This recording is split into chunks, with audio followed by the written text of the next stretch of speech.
Alright everybody, how's it going? Awesome Soul here, and we have some information that many people, myself included, have been looking forward to for a very long time. This was talked about a fair ways back, what seems to be a year, probably not that long, but this is the tier flattening system. We finally have information on how it's going to work. So, real quickly, they are removing the tech tree, and robot ranking is no longer going to be a thing. They are moving over to a quote-unquote gotta collect 'em all loot-based progression system. This should be providing a much fairer and far more diverse experience for all players. CPU and player skill is what is going to be the new matchmaking algorithm. So if you've only got about 700 CPU, you're not going to be put up against bots with 1,750 CPU. So don't worry about that. So yeah, as far as diversity goes, I'd say that this adds a huge amount of it to the game. This is basically a what's old is new kind of thing. So every size of SMG now has a purpose, as do every other size of weapon. Because before, at max tier, we had the choice between 2 lasers, 2 plasma, 1 rail, 1 nano, 1 Tesla, and then 1 of each of the heavy weapons.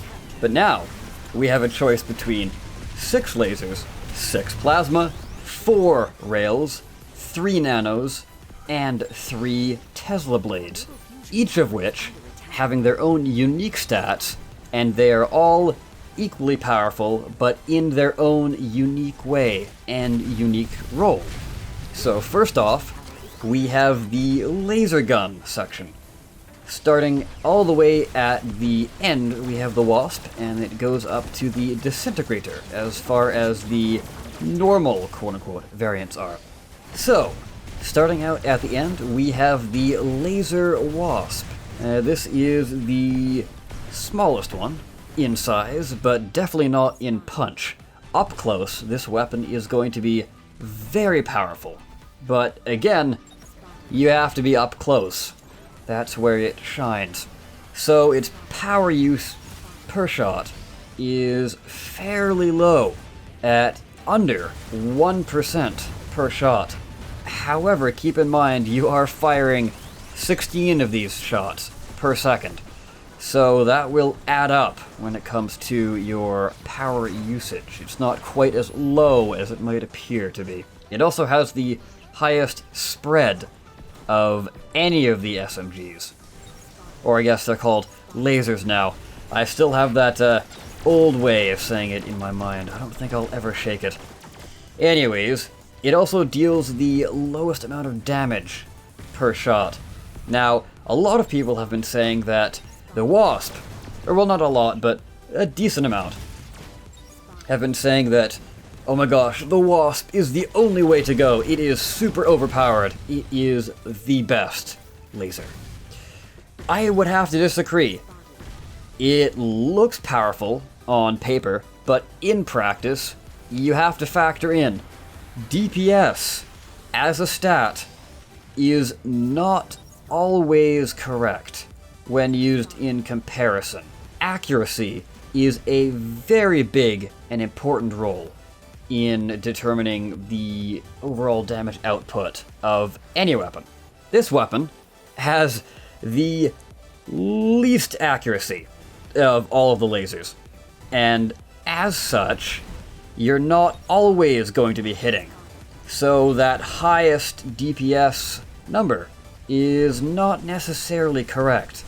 On top of that, the fact that this thing fires 16 shots per second means that you are going to be at maximum bloom, even with a single tap of the trigger.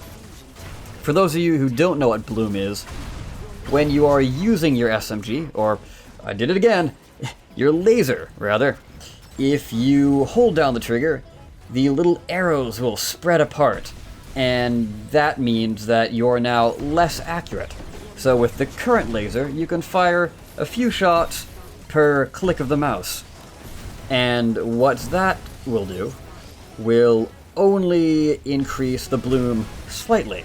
But the fact that you're firing so many shots with this new and improved Wasp, you're always going to be at max bloom. So that means you will not be able to burst fire with this thing. And that also means that this is going to be a close range weapon only.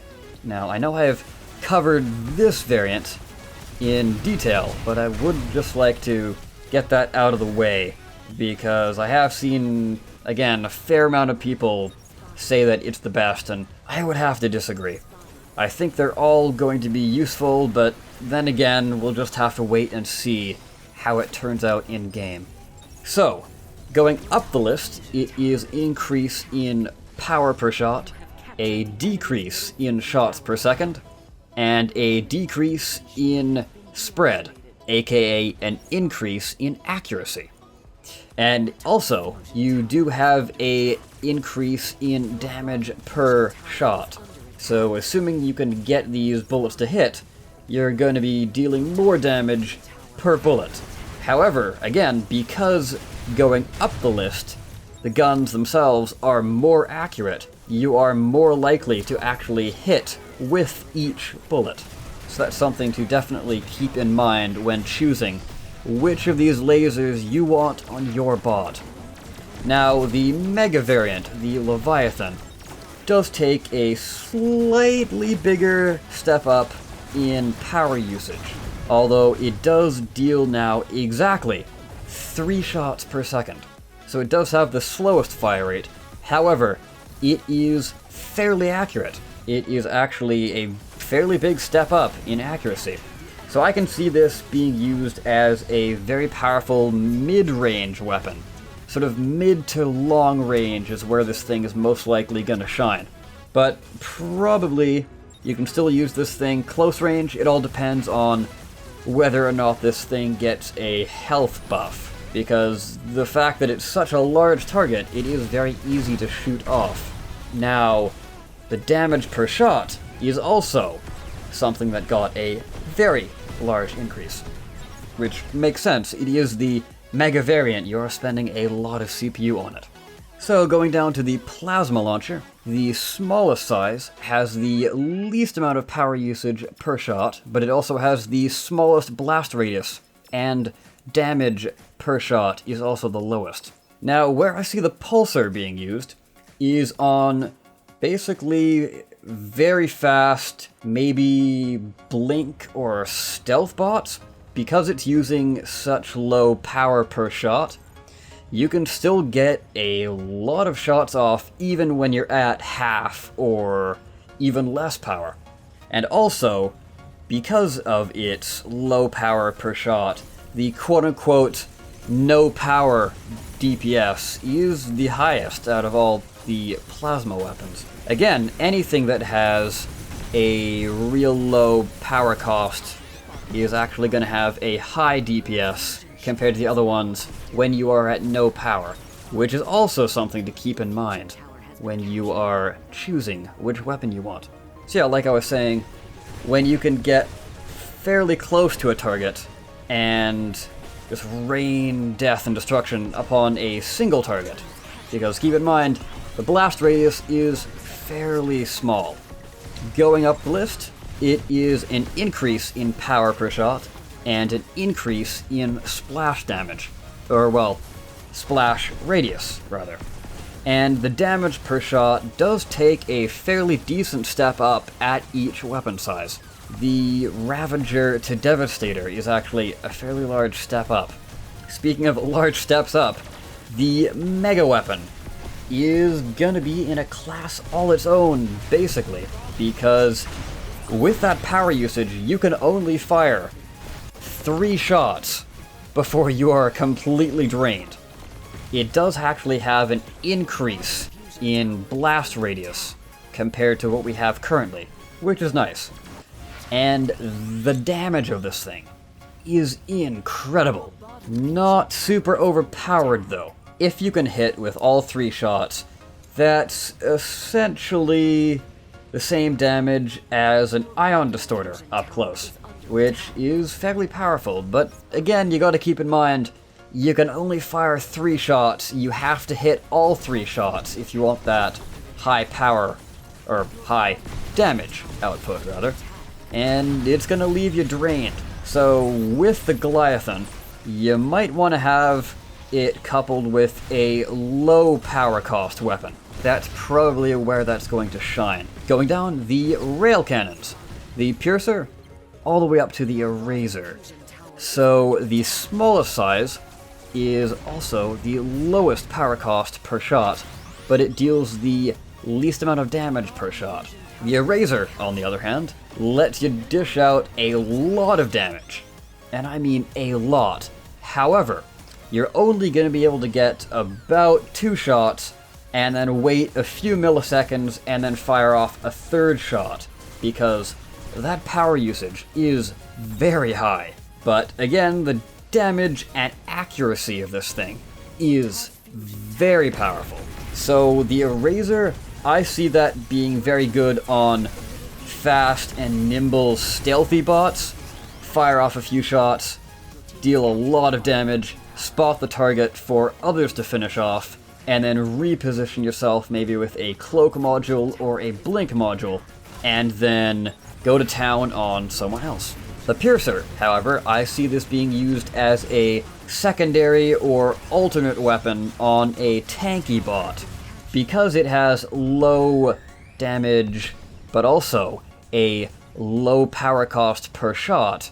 You are going to be standing out in the open and firing a lot. However, you will actually, in the end, be dealing more damage to the target over the Eraser. The thing is, though, obviously you're going to be a sitting duck, so you need some tankiness. What's also kind of nice here is the fact that the actual gun itself is smaller, so it would be a lot easier to fit more on, and therefore keep the nominal fire rate, which is something I always have trouble with on my rail boss, just due to the size of them. Going down to the nano section, we have the Binder, which actually uses 0 power.